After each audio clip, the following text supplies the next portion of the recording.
Bonsoir à tous, bienvenue sur la 3, vous regardez Tam Tam, votre émission citoyenne.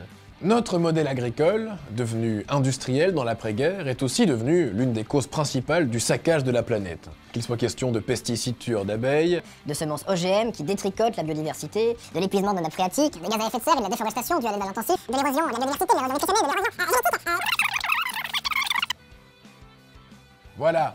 Mais savez-vous qu'un tiers des denrées alimentaires produites par ce modèle est en fait jeté à la poubelle? Une société qui détruit son environnement pour produire de la nourriture qui est jetée pour un tiers, est-elle vraiment efficace? Mais ne soyons pas si négatifs. Ce soir dans Tam Tam, nous aimerions vous montrer que nous pouvons tous agir à notre niveau pour lutter contre le gaspillage, notamment dans nos potagers et au pied de nos arbres fruitiers. Au lieu de laisser pourrir sur place le surplus de fruits et légumes, il est possible de faire venir des bénévoles pour cueillir ces fruits et ces légumes et enfin les redistribuer à des personnes dans le besoin ou les valoriser dans une épicerie solidaire par exemple. Autant d'alternatives qu'on vous propose de découvrir ce soir dans Tam Tam. C'est parti, on regarde. C'est parti!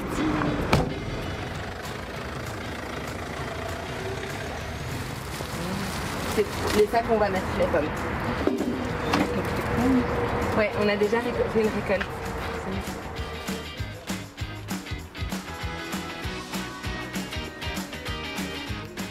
On sait ce qu'on doit faire, hein. Se pencher, ramasser. Et vous pouvez prendre encore beaucoup dans les arbres. Dans les arbres. Donc, le projet Fruit Collect est né il y a 3 ans dans le jardin de mes parents où j'ai remarqué qu'il y avait des arbres fruitiers qui pourrissaient, enfin dont les fruits pourrissaient. Et je me suis dit qu'il y avait vraiment un gros gaspillage alimentaire et que je ne vais vraiment pas être le seul. Et ça tombait bien parce que juste à côté de chez moi, il y avait aussi un voisin qui avait 2 cerisiers énormes et il ne touchait pas du tout ces cerises, quoi. Et donc là, j'ai eu l'idée d'organiser des récoltes dans mon quartier. Et puis en fait, il y a eu une émulation où j'ai été appelé notamment par Olivier chez qui on est aujourd'hui, quelques mois plus tard, pour organiser des récoltes. Il y a vraiment eu un engouement citoyen. Ici, on est dans la propriété de ma grand-mère.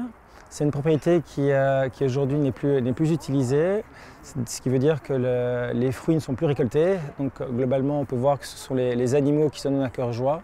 Et ce qui est un peu dommage, c'est qu'il y a énormément de fruits du coup, qui sont laissés un peu à l'abandon et qui pourrissent. Il y a vraiment eu directement cet aspect social qui est né dans le projet, parce que de toute façon, il y en avait trop pour même nous. Et donc, on a eu l'idée de redistribuer ces fruits à des associations. Typiquement, une journée comme celle-ci, c'est prendre contact avec des propriétaires qui sont repris dans notre base de données. Et l'idée, c'est qu'on organise avec les associations des journées nature avec généralement des ateliers cuisine qui suivent. Pas sur la tête, Raphaël. Pas sur la tête. Tiens, on change.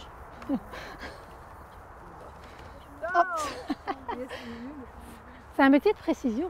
On travaille pour un dispositif de cohésion sociale, donc un projet de cohésion sociale sur Akarova, à Ixelles. Et il y a 3 ans maintenant, on a rencontré l'ASBL Fruit Collect au départ d'un projet lié au potager, à l'environnement. Et donc on a bénéficié de récoltes. Et cette année, on a un cran plus loin puisqu'on participe à la récolte.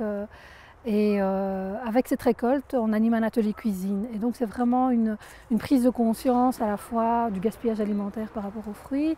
C'est à la fois aussi la valorisation de ces fruits-là, qu'est-ce qu'on peut en faire. Ce qui nous fait vraiment vibrer au travers de ce projet, c'est d'une part évidemment de lutter contre le gaspillage alimentaire, mais c'est vraiment ce principe de cohésion sociale. On croit que la nature c'est accessible, que tout le monde va en forêt le week-end, etc. Mais en fait pas du tout, il y a des gens qui ont depuis des années plus vu un arbre. Et on remarque de manière radicale qu'il y a un soulagement de passer des journées à récolter, à être dans la nature, à vraiment sortir de la ville, etc. Et outre cet aspect vraiment déstress, c'est aussi des gens qui n'ont pas l'habitude spécialement de rencontrer d'autres personnes qui en fait voilà, vont rencontrer une personne à mobilité réduite, avec une personne âgée, avec un petit enfant. Les pommes cette année, vu le temps, ça a été un peu plus rapide que d'habitude. Et donc on a déjà récolté en tout presque 5 tonnes. Donc 2 tonnes ont déjà été redistribuées et le reste, là pour l'instant, on va commencer petit à petit à continuer à redistribuer, mais aussi aller à la presse pour en faire du jus, du cidre, de la bière, peut-être aux pommes aussi. On expérimente un peu avec ce qu'on a, quoi. Ça permet de penser à rien. Et de oui, c'est ça, c'est juste un moment où tu es avec l'arbre, tu récoltes ta pomme et puis voilà, le reste, si tu n'y penses pas, c'est juste génial. Mais aussi, On leur enlèvera peu.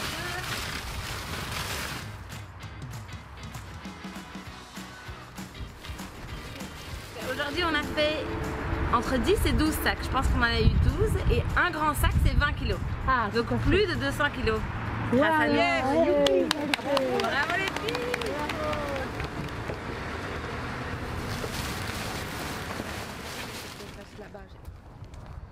Aujourd'hui, on va faire un atelier à base des pommes qu'on a récoltées ensemble dans les vergers. Elles sont toutes belles ces pommes. Elles sont toutes belles. Il y en a certaines qui ont des petits coups, mais c'est pas grave, on va quand même pouvoir les utiliser dans nos recettes sans problème. Vous allez voir qu'on va utiliser à la fois les pommes, mais aussi les épluchures pour en faire des chips d'épluchures de pommes. Et on va aussi en faire une infusion à la pomme, donc comme un thé.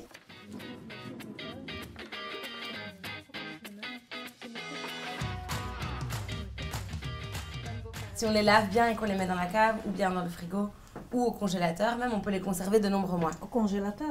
Ouais, on peut les laver, les couper et les mettre au congélateur. Ils ne deviennent pas raplapla? Non, après, évidemment, c'est moins bon pour manger. C'est super important justement de lancer maintenant ces activités de cuisine en plus des récoltes pour les associations. Déjà pour sensibiliser le public des associations à la fois la cueillette, mais aussi une fois qu'on leur donne les pommes ou les fruits en général, qu'est-ce qu'ils peuvent faire avec tous ces fruits, quoi. Comment les conserver dans le temps, comment utiliser tous les fruits, donc comme on a vu ici, à la fois les pelures, mais aussi le trognon, les pépins, les noyaux, même les noyaux de cerises, on peut en faire des choses. C'est des ateliers aussi très faciles à reproduire à la maison, qui ne demandent pas beaucoup de matériel, donc c'est vraiment pour sensibiliser à remettre dans les maisons les fruits de saison et à les conserver dans le temps pour qu'ils soient consommables toute l'année. Ce sont des pommes, notre pomme c'est vraiment différent par rapport à celles qu'on peut acheter au supermarché. Et ça, la prochaine fois, je vais réfléchir sur le fait de pouvoir changer mes habitudes avec des achats plus corrects, plus sains, plus justes pour l'environnement. Santé tout le monde! Santé, merci beaucoup. Santé au jus de pommes. Bonjour Georges. Bonjour. On vient chercher tes courgettes. Entrez, je vous en prie. Je suis vos pieds. Mais il y en a qui sont un peu abîmés par la grêle. Tu l'as fait tourner comme si tu tournais comme ça? Oui. Oui. Voilà, super. Comme j'avais trop de courgettes dans le jardin, plutôt que comme ma famille avait déjà été rationnée de ce côté-là, j'ai fait profiter ma voisine pour son ASBL souffle un peu. Étant tout seul, je n'ai plus l'emploi de tout ça, alors j'aime autant en faire profiter ceux qui n'en ont pas, quoi. Voilà. C'est comme ça. Ouais. C'est juste pour ne pas se salir quand on va les embarquer. Donc on accueille des jeunes qui sont porteurs d'un handicap léger à modéré et l'objectif c'est qu'ils rendent service à la société. Donc là ils sont venus aujourd'hui pour ramasser les courgettes. On va repartir à Baronville puisque ce service est sur la commune de Borin et donc on va retransformer les courgettes et ces courgettes là elles vont être soit en ratatouille, soit en soupe, soit elles vont être mises en congélateur pour pouvoir les remettre dans l'épicerie solidaire qu'on a ouvert en partenariat avec le CPS de Borin et l'autre sens. Anne ne sait pas comment on l'utilise non plus. Voilà, comme ça. Voilà. C'est important pour eux parce que parfois ils sont considérés comme les gens un peu exclus. Et donc le fait d'aller aider d'autres personnes, ça les met de nouveau en avant parce que grâce à eux, l'épicerie est ouverte. Johan, on va aller prendre les courgettes, on va les mettre dans la casserole pour faire la soupe et Cédric est en train d'éplucher les oignons qu'on va mettre dans la soupe aussi. On travaille énormément avec des surplus des potagers. Malheureusement, c'est le bouche à oreille pour l'instant qui fonctionne. Donc ce sont mes voisins, les voisins des éducateurs, les oncles et tantes qui nous sonnent et qui nous disent voilà, j'ai trop dans mon jardin, est-ce que vous savez venir avec vos jeunes pour les chercher? C'est sûr que si on avait d'autres personnes, peut-être par le biais de cette émission, là, ils peuvent aider des personnes qui ont des difficultés rien qu'en donnant des légumes. Très bien. Ah. Et alors tu coupes des rondelles et puis tu les mets là. Ouais. Ça va?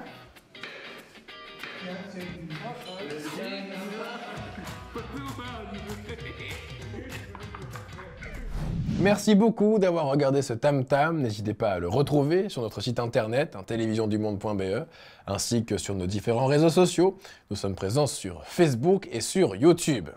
Faut être moderne. N'hésitez pas non plus à nous retrouver la semaine prochaine, ici même, même jour, même heure, même chaîne, pour un autre Tam Tam. Celui-ci sera consacré aux écoles de devoirs. Belle soirée sur la 3.